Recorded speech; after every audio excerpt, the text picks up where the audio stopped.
Assalamualaikum teman-teman semua. Kami dari kelompok 4 yang beranggotakan Adinda Fidiani, Nur Khalifah, Fajrianti Muslimah, Dinta Saskia, Syafira Wulandari, dan Zelza Rizky Safitri. Di sini kita kelompok 4 akan membahas tentang sejarah surveillance di dunia dan di Indonesia. Pertama-tama, di sini kita akan membahas sejarah perkembangan surveillance di dunia. Istilah surveillance berasal dari bahasa Prancis, surveillance yang artinya mengamati tentang sesuatu. Awal mula surveillance diartikan sebagai suatu observasi dari orang-orang yang menderita penyakit menular jiwa manusia sampai menyebabkan kematian. Konsep surveillance pertama muncul di Eropa dan berkembang di Amerika. Abad 14 dan 15. Pada abad 14 dan 15 tahun 1348 terjadi wabah penyakit pes atau Black Death di Eropa. Deteksi terhadap penyakit dianggap sebagai suatu kegiatan surveillance. Pada abad ke-16, pencatatan kematian mulai dilakukan di kota-kota besar yang ada di Eropa. Tahun 1532 dikeluarkannya undang-undang tentang kematian di London, yaitu London Bills of Mortality. Pada abad ke-17, pencatatan kematian dilakukan secara sporadik, yaitu secara acak atau tidak menentu dan merata.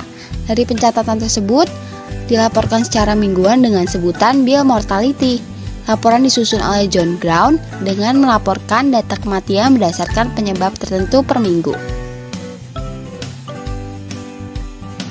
Pada abad ke-18, Johann Peter Frank melakukan kegiatan surveillance dengan mengangkat polisi kesehatan yang berada di Jerman. Pengawasan yang dilakukan adalah kesehatan ibu dan anak, pencegahan kecelakaan, dan pemeliharaan air dan limbah.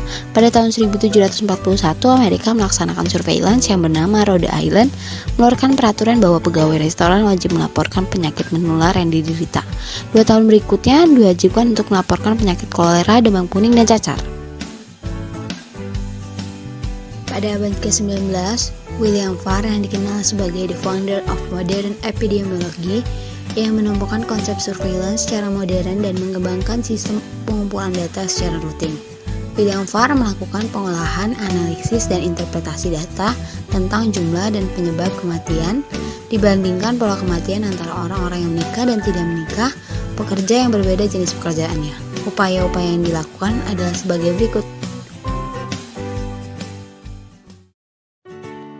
Pada tahun 1836 diberlakukannya pencatatan dan pemberian sertifikat kematian.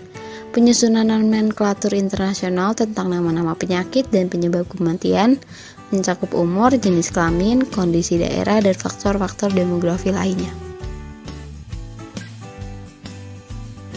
Pada abad ke-20, pemakaian konsep surveillance sudah mulai dikenalkan untuk pemantauan epidemiologi dan pencegahan penyakit-penyakit. Tahun 1889, Inggris mengeluarkan peraturan tentang wajib melaporkan kejadian penyakit menular. Tahun 1968, Indonesia mulai melakukan kegiatan surveillance yang berdasarkan hasil diskusi teknis World Health Assembly.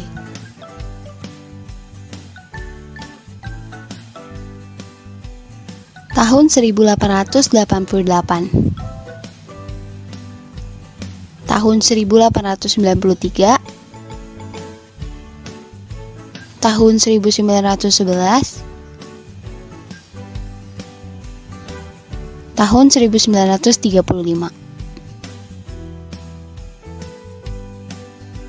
tahun 1943, tahun 1951 sampai 1962, tahun 1965, dan tahun 1966.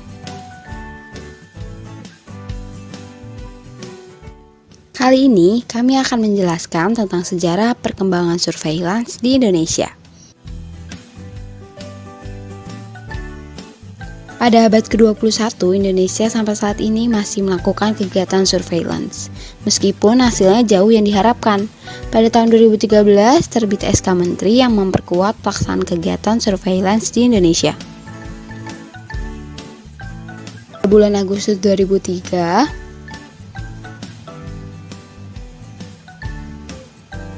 dengan tujuan surveillance mendukung tersedianya informasi untuk pengambilan keputusan yang meliputi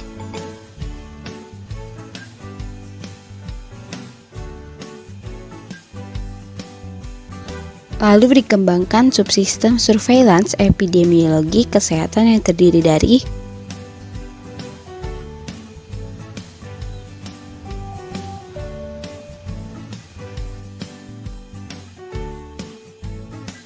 wabah dalam undang-undang.